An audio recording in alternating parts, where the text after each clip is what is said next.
everyone, so it's fifth week.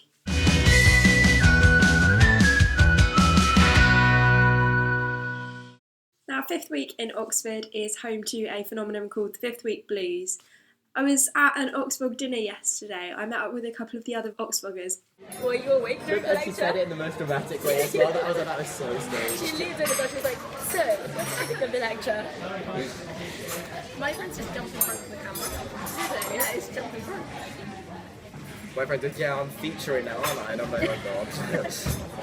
I'm so nervous, like, vlogging around other people. Oh, it's so true. Walking around in the street with like a vlog camera like, hey guys! So self-conscious. And we were chatting a bit about what Fifth Week Blues is, how we feel it, and like whether or not it's actually a thing. Oxford terms are divided into weeks that all have numbers that correlate to them. So we are currently 5 weeks into the term. There are 8 weeks in every term. And so Fifth Week Blues is kind of the midpoint like dip where everyone's a little bit tired, has kind of expended a lot of energy getting through 5 essays, loads of problem sheets, and then we suddenly realise that we've still got half the term to go. At Lincoln, we've been doing lots of welfare events for fifth week, including a trip to G&D's, a trip to Christchurch Meadows. We're also going to be doing a games night and an arts and crafts cookie decorating session.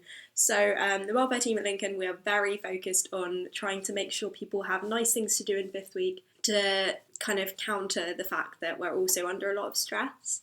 I think the important thing to emphasise is that while lots of different societies are putting on things for fifth week to combat the blues, it's not necessarily to say that you should just keep going to all of the fifth week blues events and suddenly things will just get better. It's worth noting that at any time, if you feel like things are getting too much, it's worth coming to speak to a member of the welfare team in college, going to speak to Nightline if it's out of hours. There's so many other support networks in Oxford that you can contact. And I keep saying this, but I will be doing a video on the college staff you can contact, the students in college you can contact, and other organisations such as Student Minds and various different groups in Oxford. But today's video is going to be on self-care. So it's sort of under the umbrella of welfare, but more focused on what you can do to look after yourself and not combat the fifth week blues as such, but to try and lessen the effect. Oxford is always going to be quite a difficult place to live in. There's a tremendous amount of pressure.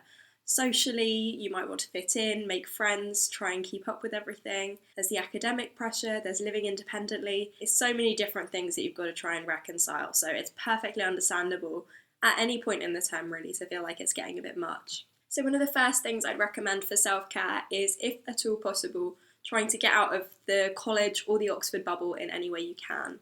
So what I like to do, and last year I did this every day, is in the afternoons I'd plug in my headphones, go and get a coffee and have a walk around Christchurch or Magdalen. And it's really nice to have a moment of kind of like calm or oasis in this like really busy city. We're lucky enough that Magdalen Deer Park is literally just off the high street and it's very pretty. So yeah, getting out for even an hour or two can help. I'm planning on going home this weekend, so this is my form of self-care. Getting back home to my mum, getting home cooked food. So if home is close enough or if it's convenient enough to be able to go home, going home for a day or two can really help to put everything into perspective, remember why you might have wanted to go to university in the first place and the people that matter to you. So going home is also a good option if possible. Might not work for everyone. Everyone has different attitudes towards homesickness and whether it's best to try and plough through and stick out as much of the time as you can in Oxford. So it's a very independent thing. Something else that I recommend for self-care is trying to find activities in general that you really enjoy that make work a little bit easier. So for example, I try and do something every day that is just for me, that I enjoy, whether that's getting friends around to watch a favourite episode of something, sitting there having some chocolate, a cup of tea, trying to keep up social interaction if you can, if there's enough time in the day, which there rarely is. Just spending the evenings like going out and getting ice cream or just unwinding with friends, because at Oxford everyone's kind of in it together. Everyone knows how much stress it is and is there to support each other.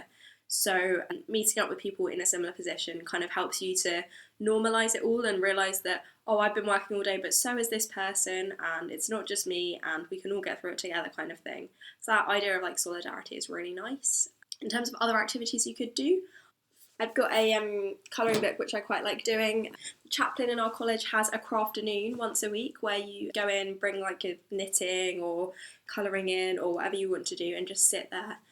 You've probably seen the Enchanted Forest books. And at first I was like, oh, I don't really buy into this, what's it all about? But it's really nice to just put some relaxing music on and sit there for half an hour just doing something really mindless, like you don't have to think about it. So that can be really nice. If you play an instrument, booking out a practice room for an hour might be helpful. Or just going to a society. Like, I quite like going to dance societies. I do Zumba every now and again. I also do some stuff involved in musicals and the arts in Oxford, so just going to rehearsal makes you completely forget the stress of your impending essay crisis. Like, going out to see a play just really distracts you and helps you to find that balance between doing something maybe really productive in the day and then having the evening off. So trying to organise your schedule such that you have little breaks in which you can do nice things is completely easier said than done, but if you can get yourself organised enough to do that, it really helps. I think something else, it's not something specific to do as such, but it's just a general attitude to have, is to be kind to yourself. And I really struggle with this. My friends will be watching this video going, Jenna, you're not kind to yourself at all. But thinking through things like if you set aside a window to do some reading and you sit down and you get through some of the chapter but you don't completely finish something, there's this whole element of perfectionism that quite a lot of Oxford students have, that unless you've got through every chapter of every book or spent every hour of that day doing a particular piece of work, then it hasn't been productive or it's been a wasted day or you're not good enough. And I think that's just a really damaging attitude, and I really want to encourage especially freshers who perhaps haven't quite figured out how much work they want to be putting in, how much work is needed to be able to get the grades they want, just to remind them that it's not all about having a set of things that you can cross off, but rather it's a general attitude of, okay, I made progress with this topic today. Sometimes you can sit back and say, I understand this even a little bit better. And that element of being kind to yourself, of saying, I might not be perfect, but I've got something done. And considering the amount of stress there is at Oxford, just keeping up day to day, like just going to a couple of lectures, going to your classes, going to do your shopping, rewarding yourself for the small things, I guess.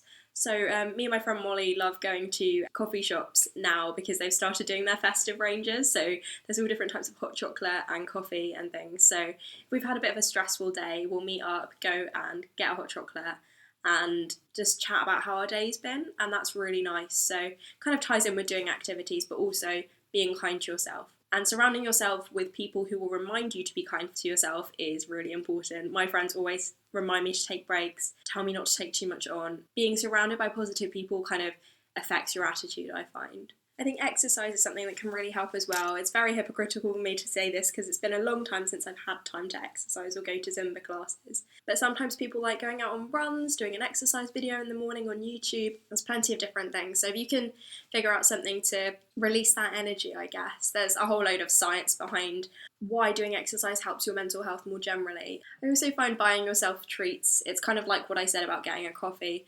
I went to Lush over the past couple of days with my friends. Going out to buy yourself like some new clothes or going and getting some more stationery. It can be something as mundane as that. Just going out and doing the normal things, buying yourself things that you might need. That's a really good way of looking after yourself and making sure everything's ticking over fine.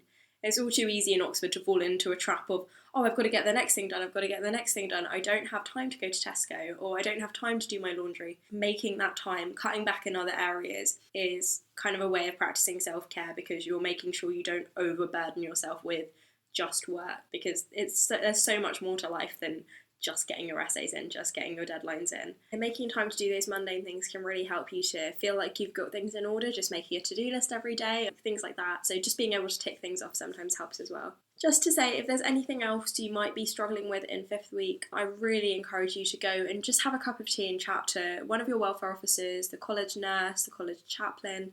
There are so many people like in your immediate environment who will be perfectly happy to help you out. Realise that this is a difficult point in term. I mean, as are all points in term, but especially now, and we're very aware of the fact that now might be a time where people come to speak to us about what's in their mind. Don't hesitate to open yourselves out to people. If you've got friends that you feel like you can trust if you're sharing a particular issue, definitely do that. If you're feeling like things are all getting a little bit too much. There's also the Oxford University Counselling Service, which have some podcasts online as well, just generic ones about freshers or how to sleep or international students. So I'm going to put a link to the counselling podcast in the description, and also to a couple of other places where if you're seeking further support or further ways to look after yourself, then you can find them below. This is some footage from a walk through Magdalen Deer Park with my friends.